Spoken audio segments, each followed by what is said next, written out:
The Eastern Roman Empire, more commonly known as the Byzantine Empire, experienced an unprecedented era of turmoil during the late 11th and early 12th centuries.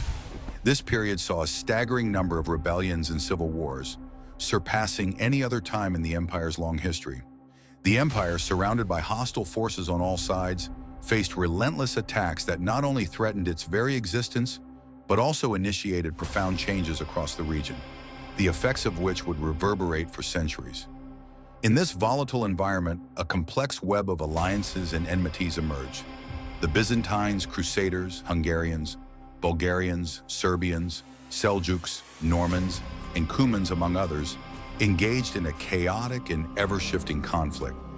These alliances were fragile, constantly forming and breaking as each group sought to gain the upper hand in a landscape defined by total war. This series will delve into the dramatic events that unfolded in Anatolia and the Balkans during this tumultuous era, a time bookmarked by two significant Byzantine restorations. In this episode, we lay the groundwork by exploring the beginning of the reign of the Angelus dynasty in the Eastern Roman Empire and the rise of the Second Bulgarian Tsardom, key moments that would shape the course of history. The Byzantine Empire's struggles were compounded by the arrival of the Crusaders, who, while initially seen as potential allies, would eventually become one of the empire's greatest threats.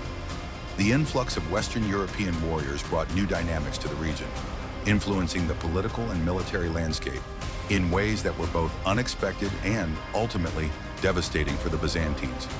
At the same time, the empire faced internal challenges.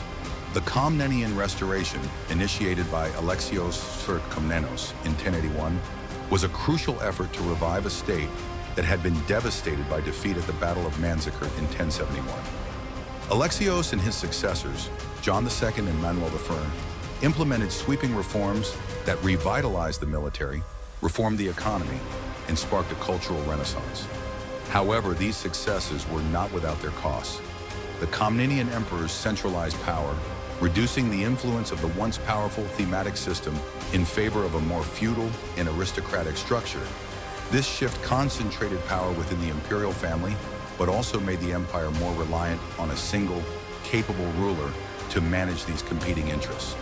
The introduction of the hyperperon, a new gold coin, stabilized the economy, while the empire's cultural life flourished with new churches, mosaics, and even jousting tournaments becoming common.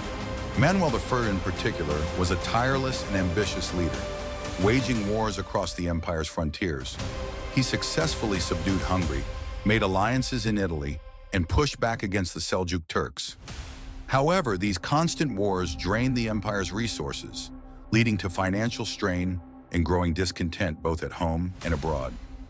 When Manuel died in 1180, he was succeeded by his young son, Alexios II. However, real power lay with Alexios' mother, Maria of Antioch, who continued her late husband's pro-Western policies, further alienating the local Byzantine aristocracy and the populace of Constantinople. This resentment culminated in a violent uprising in 1182, when Manuel's cousin, Andronikos Komnenos, seized power in a brutal coup.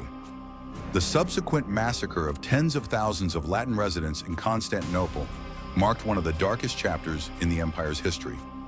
Andronikos' rule was marked by attempts to reverse many of the reforms of his predecessors, but his harsh and often tyrannical methods quickly made him enemies. Rebellions erupted across the empire, from Cyprus to Serbia, and the empire's territories in the Balkans and Asia Minor were lost to invaders. The situation came to a head in 1185 when the Norman king William II of Sicily launched an invasion of the empire. His forces quickly captured the strategic city of Thessaloniki and threatened Constantinople itself. In response, the citizens of the capital rose up against Andronikos, deposing and brutally executing him. Isaac II Angelus, a member of the Angelus dynasty, was proclaimed emperor in his place. Isaac II immediately turned his attention to the Norman threat, managing to win key victories that forced the Normans to retreat. However, the empire was far from secure. While Isaac was preoccupied with defending his western borders, a new threat emerged from within. The brothers Asen and Peter, who had been insulted by one of Isaac's officials, launched a rebellion in the Hemus Mountains. Tapping into the latent Bulgarian nationalism and discontent with Byzantine rule, they declared the establishment of the Second Bulgarian Empire. The Asin brothers' rebellion was bolstered by a highly effective propaganda campaign, which portrayed them as the rightful heirs to the legacy of the great Bulgarian czars. Their movement quickly gained momentum, and they succeeded in rallying the Bulgarian, Vlach, and Cuman populations to their cause. As the rebellion spread, Isaac II was forced to divert his attention from external threats to deal with this new internal challenge. This era, marked by the rise and fall of dynasties, the shifting of borders, and the clash of civilizations, was one of the most transformative periods in the history of the Eastern Roman Empire. It set the stage for the eventual decline of Byzantine power and the rise of new states in the Balkans and Anatolia. As we explore these events, we will uncover the intricate web of alliances, betrayals, and battles that define this era and shape the course of history in the region.